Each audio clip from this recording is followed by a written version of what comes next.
Most people think their lives are shaped by answers, by what they know, by what they believe, by what they've figured out. The Stoics saw it differently. They understood that lives are not changed by answers, they are redirected by questions.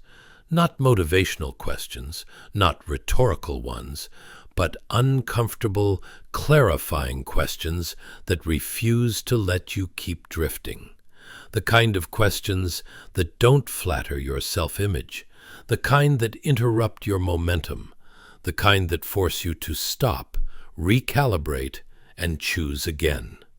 If you're honest, you've felt this before, that moment when something feels off, not dramatically wrong, but quietly misaligned, when success doesn't feel like fulfillment, when movement doesn't feel like progress, when effort doesn't feel meaningful.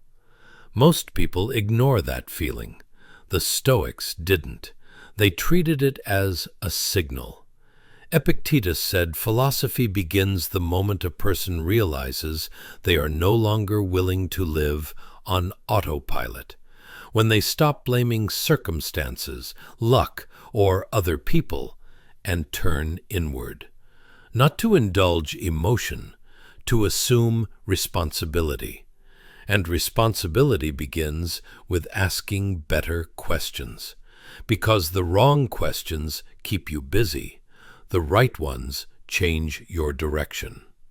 This video is built around 12 questions the Stoics return to again and again, sometimes explicitly, sometimes indirectly, because these questions cut through confusion faster than advice ever could.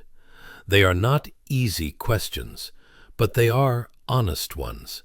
And honesty, as Marcus Aurelius reminds us, is the foundation of a life lived with dignity. Let's begin where all Stoic inquiry begins, with values. The first question is deceptively simple. What do you actually value? Not what sounds good, not what you say in public, not what your resume implies. What do you value in practice? Seneca warned that most people drift through life chasing things they never consciously chose. Status, approval, money, distraction, busyness, not because these things are evil, but because they are assumed, and what is assumed is rarely examined. The problem isn't wanting things. The problem is wanting things without knowing why. When you don't know what matters most to you, everything competes for your attention. Every opportunity looks tempting. Every interruption feels urgent. Every comparison feels personal. But when values are clear, decisions simplify. Marcus Aurelius wrote that the soul becomes dyed the color of its thoughts. What you consistently prioritize, not occasionally admire, shapes who you become. So this question matters more than it appears. What do you value enough to organize your life around? Because whether you answer it consciously or not, your schedule already has. The second question forces this realization even deeper. Who are you spending your time with? Seneca was blunt about this. He warned that association shapes character, quietly, gradually, relentlessly. You absorb norms, you adopt attitudes, you normalize behaviors, not because you intend to, but because human beings are porous. You don't need bad influences to deteriorate. You only need indifferent ones. People who make mediocrity comfortable. People who reinforce excuses. People who keep you exactly where you are. This question isn't about judgment. It's about trajectory. Are the people around you averaging you toward who you want to become, or averaging you away from it? And not just in person. Who are you reading? Who are you listening to? Who occupies your mental environment? The Stoics believed that the mind should be treated like a fortress, not closed off, but guarded. Not everything deserves access. Which leads to one of the most important Stoic questions of all. Is this in my control? Epictetus called this the dividing line of sanity. Everything in life falls into one of two categories: things that are up to you and things that are not. Most suffering comes from confusing the two. We exhaust ourselves trying to control outcomes. We obsess over opinions. We replay events that cannot be changed. And in doing so, we neglect the one domain where real power exists: our judgments, our choices, our actions. The Stoic doesn't ask whether something is pleasant or painful. They ask whether it is within their control. If it is, it deserves effort. If it isn't, it deserves acceptance. This question, asked consistently, eliminates enormous amounts of wasted energy. It doesn't make life easy. It makes it clean. The next question shifts from philosophy to design. What does your ideal day actually look like? Seneca said that life is nothing more than a sequence of days. Poorly designed days create a poorly lived life.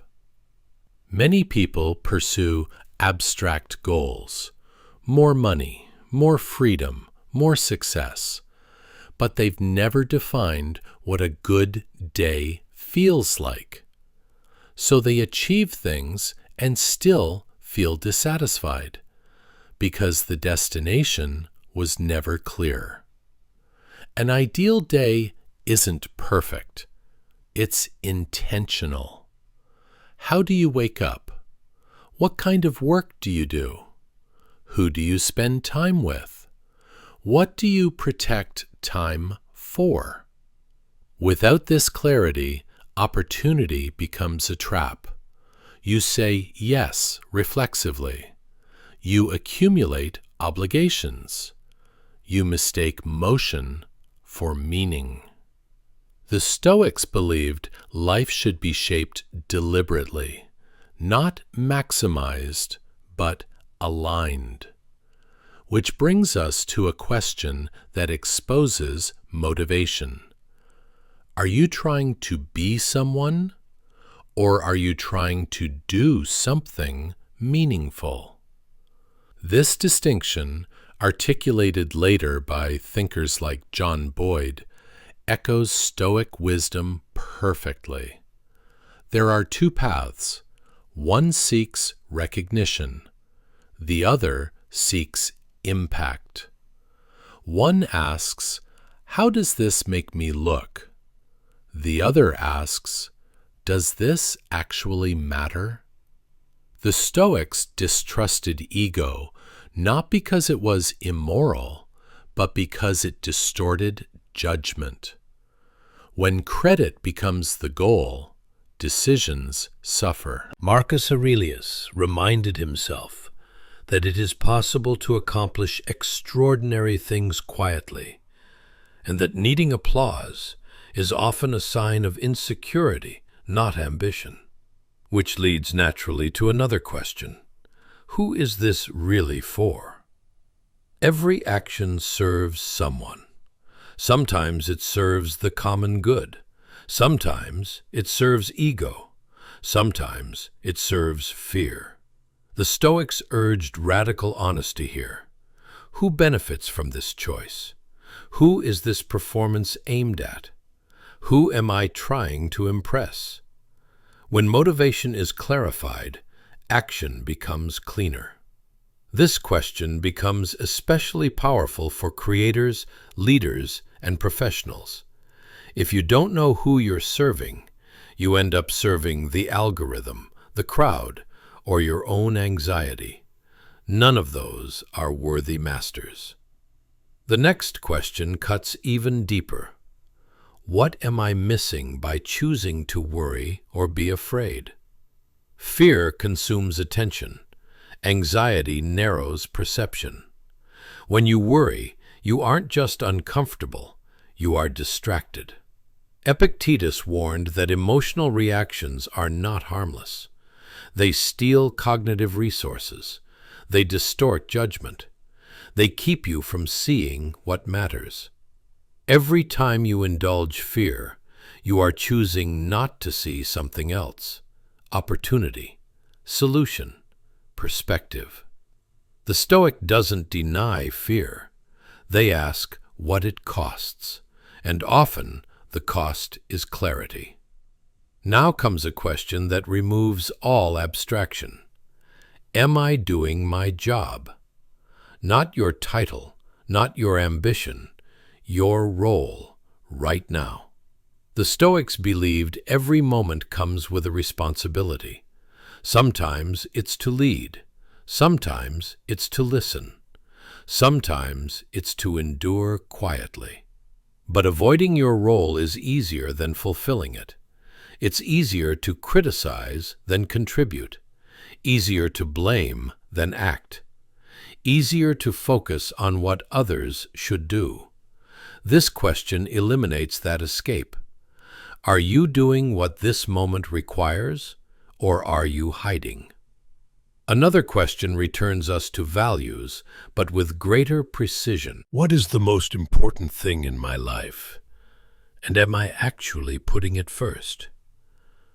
Many people claim certain things matter most: family, health, integrity. But their calendars tell a different story. The Stoics believed values are not what you profess, they are what you protect. What would you refuse to trade, no matter the reward? This question simplifies life brutally and beautifully. It reveals where compromise begins, and it exposes false priorities instantly. Next comes a question Marcus Aurelius asked himself constantly. Does this actually matter? Not emotionally, existentially, in the light of time, in the light of death. Most things that provoke outrage today will be irrelevant soon. The Stoic filters relentlessly. When you eliminate the inessential, Marcus Aurelius wrote, you gain two benefits. You do less, and you do what matters better. This discipline creates calm, which leads to a question about time itself. Is this a live moment or a dead one? Seneca warned that life is not short, we simply waste much of it. A live moment is used, a dead moment is spent. This question forces presence. What will this time become, growth or erosion? Finally, a question that gathers all the others. Is this who I want to be? Not someday, now. Every action votes for the kind of person you are becoming. The Stoics believed character is built moment by moment, not through grand decisions, but through small ones repeated. And the final, unspoken Stoic question lingers beneath them all. What kind of answer is my life giving? Viktor Frankl later articulated this beautifully. Life is asking you a question, and your actions are the response. Meaning is not discovered, it is demonstrated. There is a moment in every thoughtful life when information stops being the problem. You've read enough. You've heard enough advice. You've absorbed enough perspectives, and yet something still doesn't move. The Stoics understood this moment well. They knew that insight without application becomes another form of avoidance, a sophisticated one, but avoidance nonetheless. Epictetus was uncompromising on this point. He reminded his students that philosophy is not meant to be admired, quoted, or collected. It is meant to be lived. If your thinking does not change your behavior, it has failed its purpose. This is why Stoic questions are never abstract. They are diagnostic. They reveal friction between who you think you are and how you actually live. The next question exposes that friction clearly. What am I avoiding right now? Avoidance rarely looks dramatic. More often, it disguises itself as productivity, as research, as preparation. Seneca warned that people often delay action not because they are incapable, but because they are afraid of clarity. Once you act, excuses expire. As long as you delay, everything remains hypothetical. This question cuts through that illusion. What conversation are you postponing? What decision are you deferring? What responsibility are you quietly hoping will resolve itself? Avoidance is not neutral. It compounds. The longer it persists, the more energy it consumes, not in effort, but in background anxiety. The Stoics believed courage was not the absence of fear, but the refusal to let fear dictate action. Which brings us to another critical question. What would this look like if I did it with courage rather than comfort? Comfort is persuasive. It whispers that tomorrow is safer, that conditions will improve, that certainty is just one more step away. The Stoics knew better. They observed that most meaningful actions are taken without certainty, but not without principle. Marcus Aurelius wrote that you should never act as if you were going to live 10,000 years. Act as if you might not. Urgency for the Stoic was not panic. It was respect for time. This question reframes difficulty. Instead of asking, how can I make this easier, you ask, how can I do this honorably? And that changes everything. The next question addresses emotional reactivity, one of the Stoics' central concerns. What story am I telling myself about this? Events do not disturb us, Epictetus said. Our judgments about them do. Between what happens and how you feel lies a narrative, and narratives can be edited. This question interrupts automatic interpretation. Is this really an insult, or just noise? Is this truly a failure, or feedback? Is this permanent, or temporary? Stoicism does not deny emotion. It interrogates it. And often, emotional intensity dissolves when its underlying story is exposed. Another question follows naturally. Is my reaction proportionate? Modern culture tends to reward emotional intensity. The Stoics found it suspicious, not because emotion is wrong, but because excess clouds judgment. Marcus Aurelius reminded himself that many things that provoke anger are insignificant when viewed from above, from the perspective of time, scale, or consequence. Proportionality restores balance. It asks, does this response match the reality of the situation? Often it does not, and recognizing that discrepancy restores agency. Next comes a question about effort.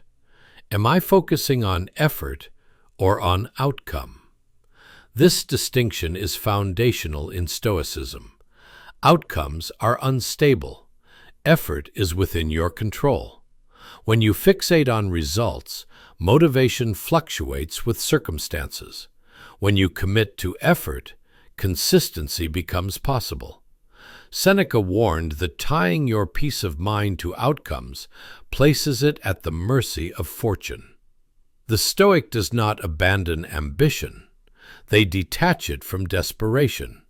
They act fully and accept results calmly.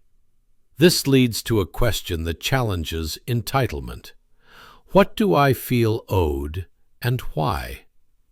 Resentment often emerges from unexamined expectations.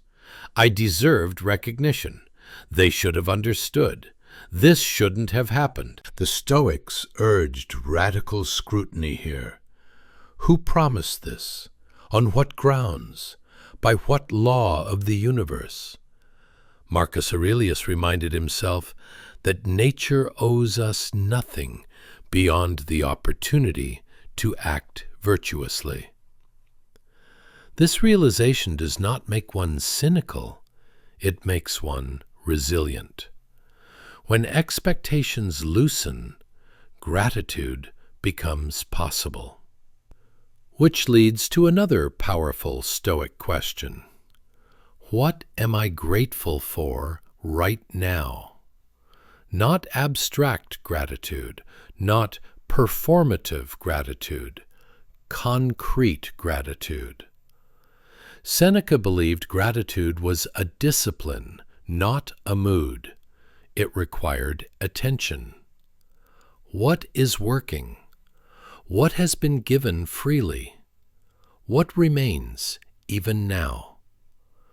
Gratitude does not deny difficulty.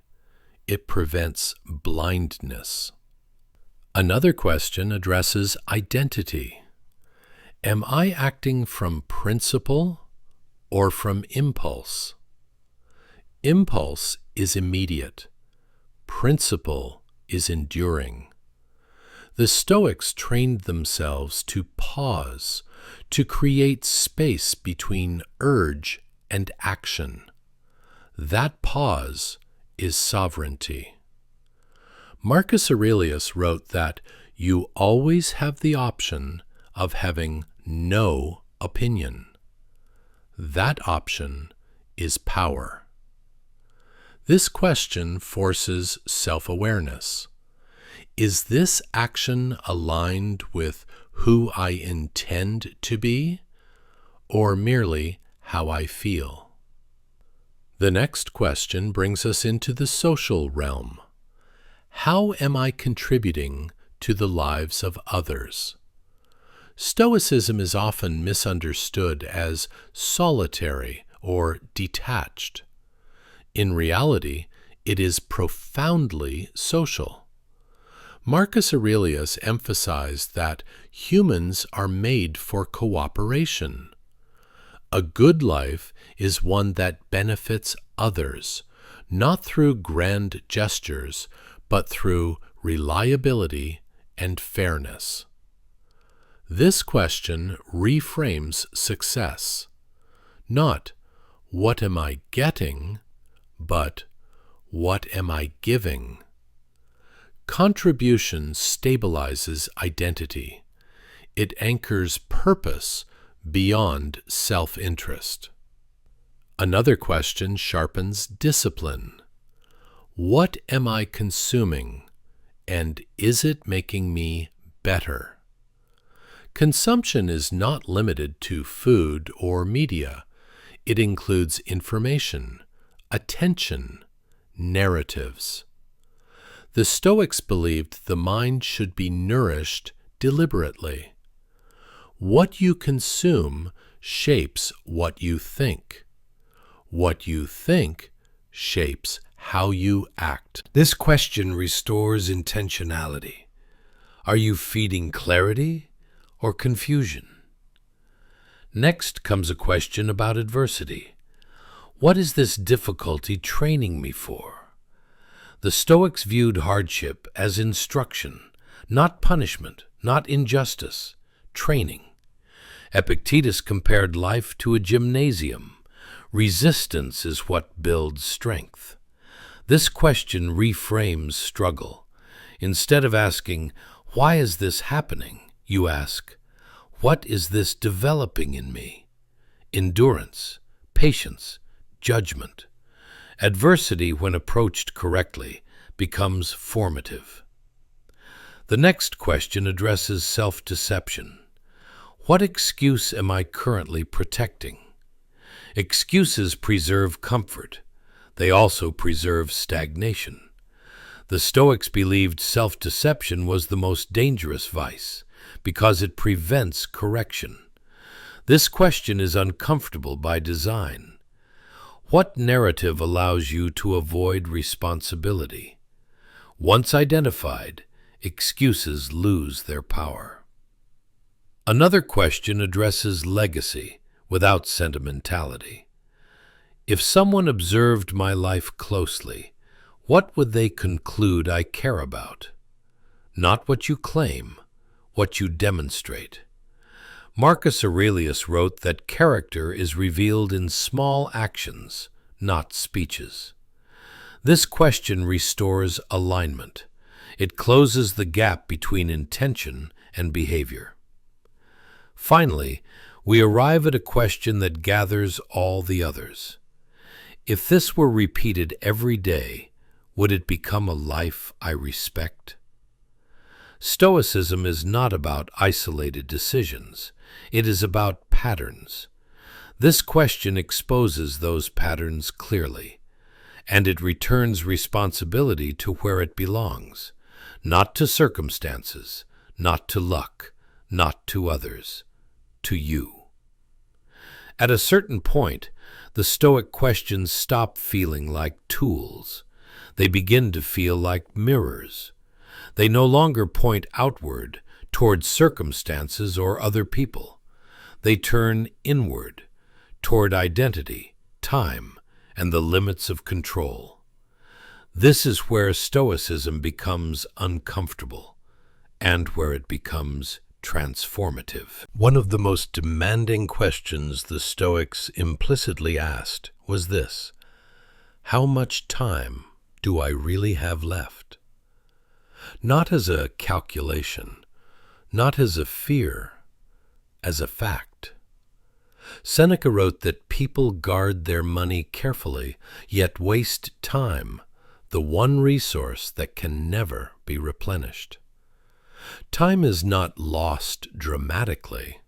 It leaks through distraction, through postponement, through living as if later were guaranteed. The Stoics did not dwell on death to depress themselves. They used it to awaken themselves. If this were the last year of your life, what would stop mattering? And what would suddenly become urgent? This question has a way of rearranging priorities without argument. It silences trivial ambitions. It clarifies neglected responsibilities. It exposes false urgency. From this awareness flows another Stoic question. What am I still pretending is permanent? Careers change, bodies age, relationships evolve or end. The Stoics warned that suffering intensifies when we treat temporary things as fixed. Attachment becomes expectation. Expectation becomes entitlement. Entitlement becomes resentment.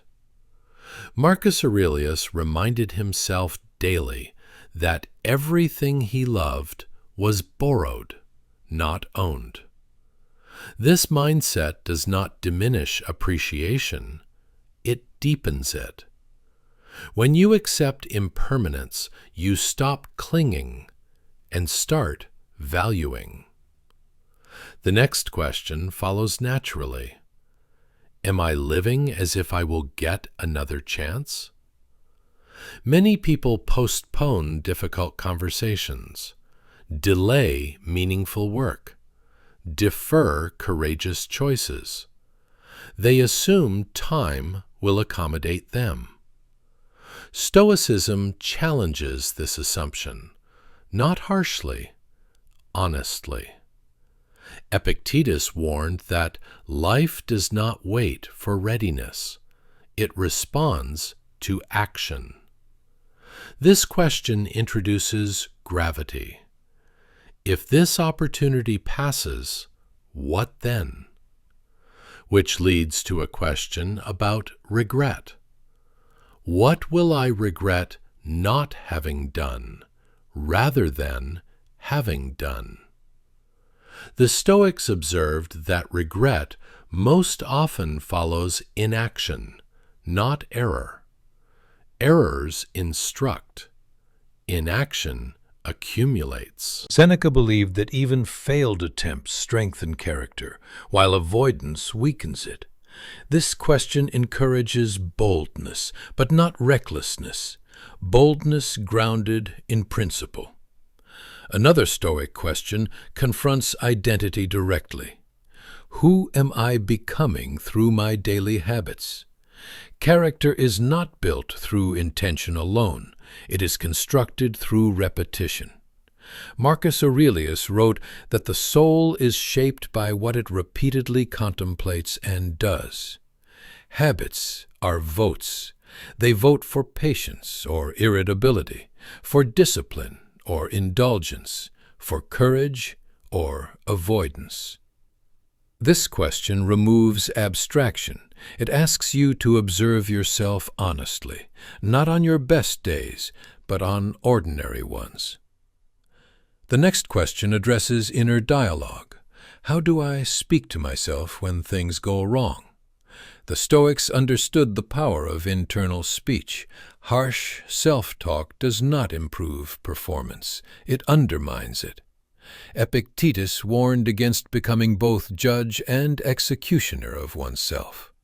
Stoicism is demanding, but not cruel. The standard is excellence, not perfection. This question restores balance. Would you speak this way to someone you respected? If not, why speak this way to yourself? Another question challenges modern definitions of success. What does winning actually mean to me? For many, winning is external: money, status, recognition. The Stoics offered a different metric. Winning meant maintaining integrity under pressure. It meant acting rightly when shortcuts were available. It meant remaining composed when provoked. Marcus Aurelius wrote that it is possible to be undefeated even in loss, if one preserves character. This question reframes competition, not against others, against one's lesser impulses. Next comes a question about influence. How am I affecting the emotional climate around me? The Stoics recognized that emotions are contagious. Your presence either steadies or agitates. Do people feel calmer after interacting with you, or more tense? Do you add clarity or noise? This question introduces responsibility without guilt. It invites awareness. Another Stoic question addresses humility. Where might I be wrong? Confidence without humility becomes rigidity. The Stoics believed certainty should always be provisional. Marcus Aurelius reminded himself that even deeply held beliefs deserve periodic examination. This question preserves learning. It prevents dogmatism.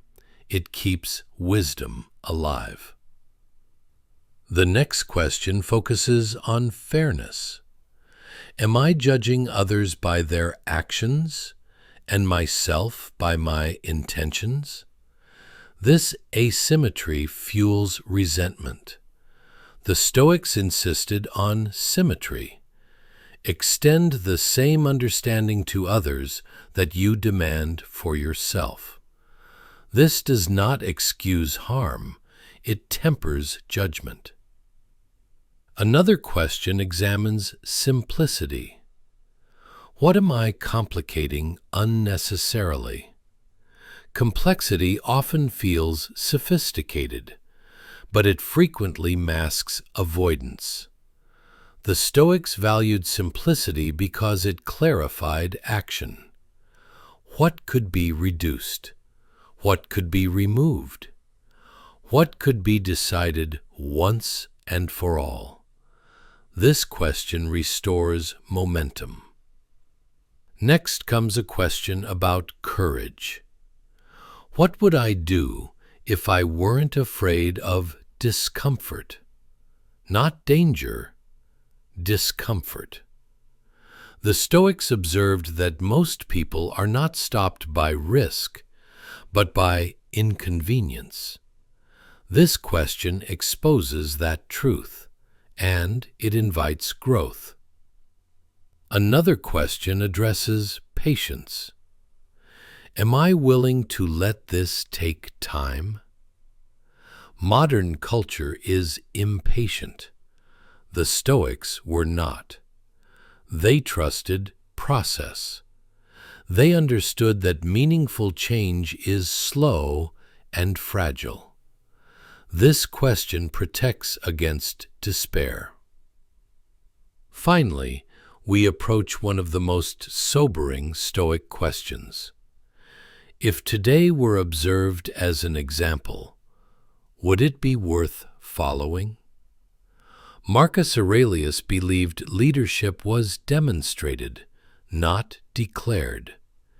You are always teaching, through behavior, through restraint, through choice. This question demands integrity. And it brings us to the final synthesis. Stoicism does not offer answers to memorize. It offers questions to live with. Questions that refine perception. Questions that discipline desire. Questions that restore proportion. They do not promise comfort. They promise clarity. And clarity, once obtained, is difficult to abandon.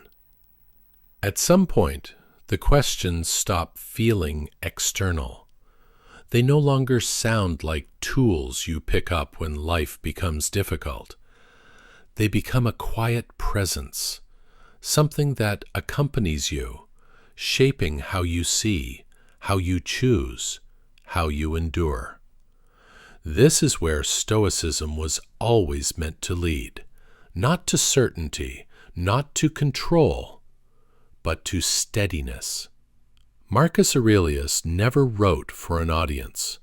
He wrote to correct himself, to realign his mind when it drifted, to remind himself what mattered when power, noise, and expectation pressed in from all sides.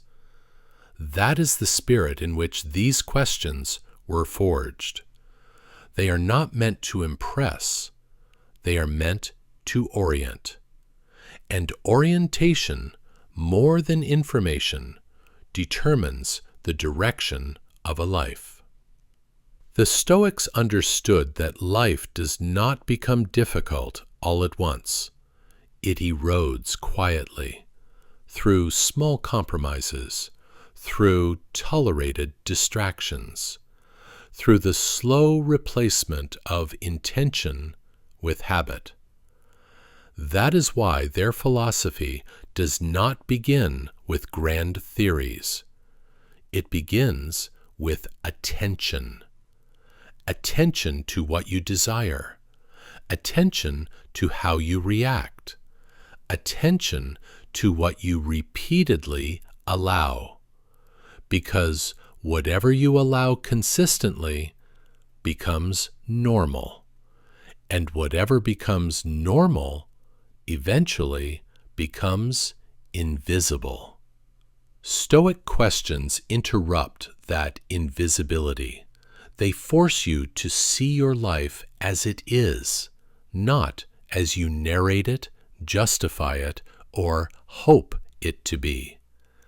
And that honesty, while uncomfortable, is the beginning of freedom. Freedom not from responsibility, but from confusion. One of the most radical Stoic insights is that clarity precedes peace. Not certainty, not comfort, clarity.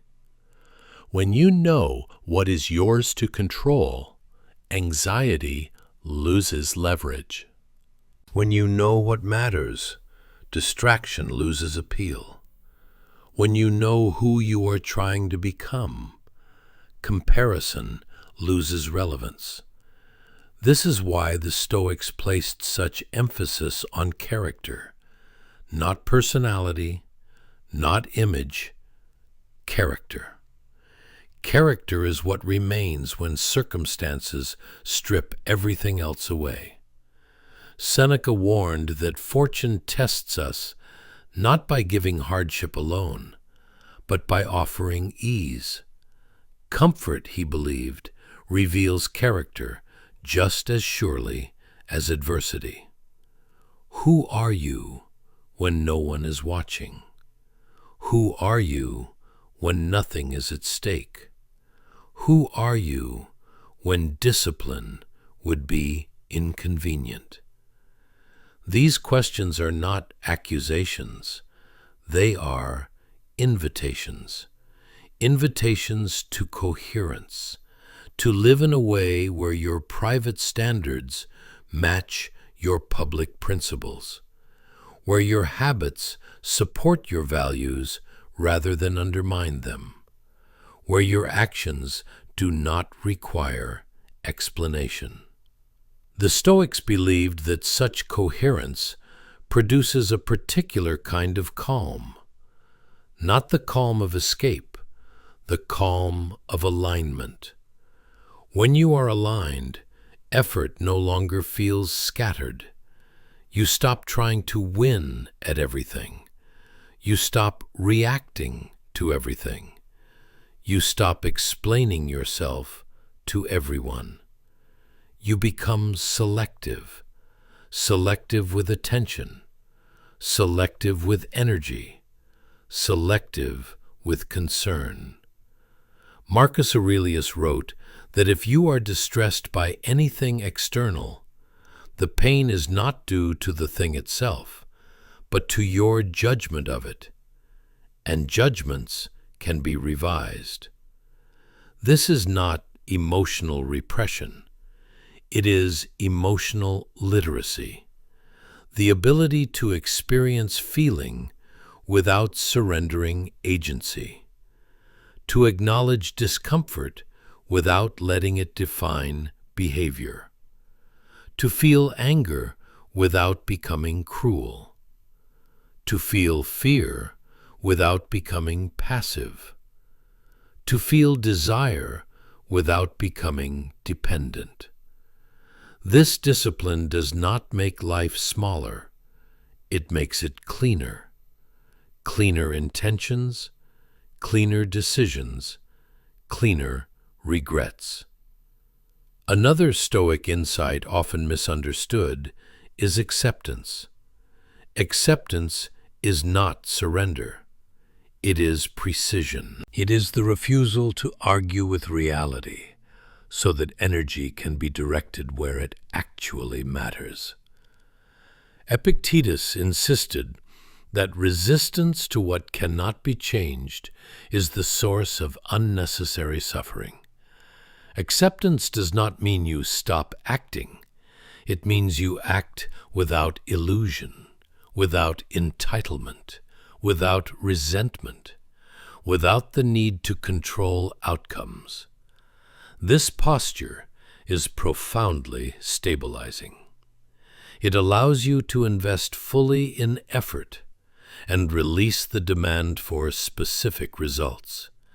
And in doing so, it restores dignity to action itself.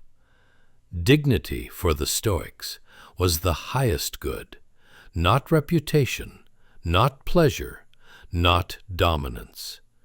Dignity. To act rightly because it is right, regardless of reward. To remain fair when advantage is available. To remain composed when provoked. To remain disciplined when indulgence would be easier. This is not heroism. It is reliability. And reliability, sustained over time, becomes character.